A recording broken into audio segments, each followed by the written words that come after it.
ابن سکیت نے امام نقی علیہ السلام سے سوال کیا، صلی علی محمد، کہا کہ پروردگار نے حضرت موسیٰ کو جو معجزہ دیا، ید بیضا دیا، ایک وہ عصا دی کہ جو زمانے میں ساحر تھے، تو یہ ایسا کیوں ہے؟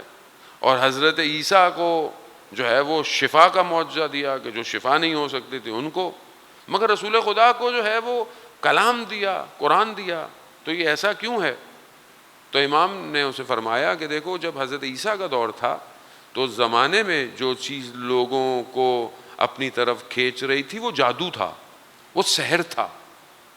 تو سحر کا مقابلے کے لیے اللہ نے حضرت عیسیٰ کو ویسی چیز دی، کیونکہ ساحر، قرآن بھی کہہ رہا ہے، جادوگر تھے. جب انہوں نے یہ دیکھا کہ یہ لکڑی اژدہا میں بدل گئی تو وہ سجدے میں پڑ گئے. کیوں؟ کیونکہ وہ جادوگر جانتے تھے کہ یہ سحر نہیں ہے، یہ سحر، اسی لیے موسیٰ کے رب پر ایمان لے آئے. کہا حضرت عیسیٰ کے دور میں فلج، بیماریاں انسان کو دبا رہی تھیں، ختم کر رہی تھیں، تو اللہ نے انہیں شفا کا معجزہ دیا. شفا خدا کے ہاتھ میں ہے، باذن اللہ ہے. یہ جو ہم بھی دوائی یا گولی کھاتے ہیں، یہ دوائی اور گولی میں شفا نہیں ہوتی، شفا خدا کی طرف سے ہے. لیکن اس کا مطلب یہ نہیں کہ اب آپ لوگ دوائی نہ کھائیں، بولیں جی مولانا صاحب نے بولا ہے تو ہم تو نہیں، ایسا نہیں ہے.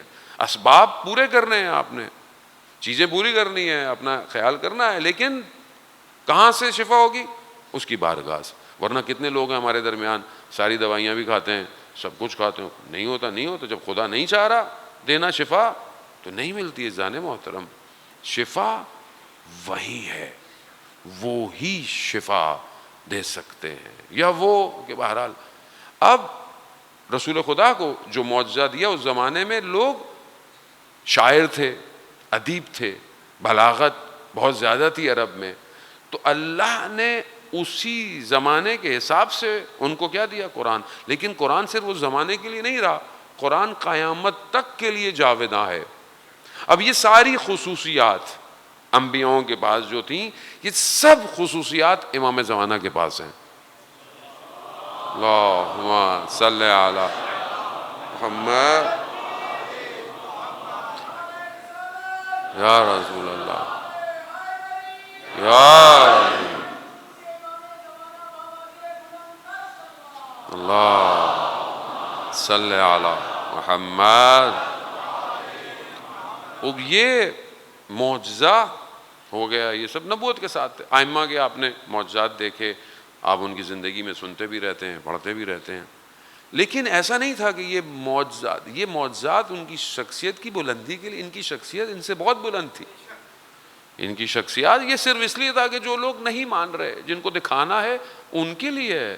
ورنہ ان کے نہیں تھا کہ یہ معجزے کی وجہ سے کوئی بڑے ہو گئے. ہمارے ہاں آدمی بڑا کیسے ہوتا ہے؟ عام جس کے پاس تھوڑی کرامت ہو، وہ بابا جی کو بزرگ، ہمارے یہاں ہوتا ہے نا جی فلانے نے دعا دی، فلانے نے فلانا ہاتھ پھیر دیا، تو ہم کرامت کی وجہ سے کسی کو بڑا سمجھتے ہیں. جیسے بہت سارے لوگ آ کہتے ہیں بھئی آپ اتنی بڑی شخصیت ہیں تو ہمارا یہ کام کر دیں، ہمارے لیے کر دیں، اور نہیں کیا تو کیا مطلب ہے؟ آپ بڑے ہی نہیں ہیں. اس کا مطلب ہے کہ ہماری دنیا ایسی ہے، وہ ایسا نہیں ہے. ان کے یہاں کمال بندگی ہے.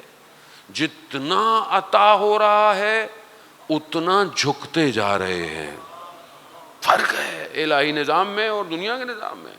رسول خدا فرماتے ہیں فخری، یہ جو میری محتاجی ہے تیری بارگاہ میں، یہ میرا افتخار ہے. وہ اصل ہدف یہی ہے. معجزہ وہ ہدایت کے لیے تھا. خوب یہ معجزے آئے، اور بریکٹ ہمارے ہاں ابھی تو میڈیا اویئرنیس بڑھ گئی ہے، ورنہ ہمارے ہاں بڑے معجزے ہوتے تھے، ہر جگہ معجزے ہو رہے ہوتے ہیں. معجزہ نہیں ہے یہ تو کوئی چیز ہو گئی، بہرحال کرامت ہو گئی، کسی کی وجہ سے ہو گئی، وہ مسئلہ نہیں. لیکن معجزہ عجز ہے، عجز. اسباب ہیں، بغیر علل کے، بغیر ریزن کے کوئی چیز پروڈیوس نہیں ہوتی ہے. لکڑی کس طرح، کس زمانے میں، کس طریقے سے پھینکی جائے تاکہ وہ کنورٹ ہو جائے. خوب یہ سب اسباب ہیں جو ہم سمجھ نہیں پا رہے، مگر ہیں اسباب. کیا ہو؟ اشارہ کیا جائے کہ پہاڑ پھٹے، بغیر جو ہے وہ ماں اور باپ کے اونٹنی جو ہے وہ باڑ سے باہر آ جائے. اسباب ہیں اس کے, ایسا نہیں ہمیں سمجھ میں نہیں آ رہا, اس لیے معجزہ ہے وہ. عزیزان محترم, وہ بھی اس کو سمجھنے کی کوشش کریں. معاشرہ آج کل کرامات آج بھی ہیں.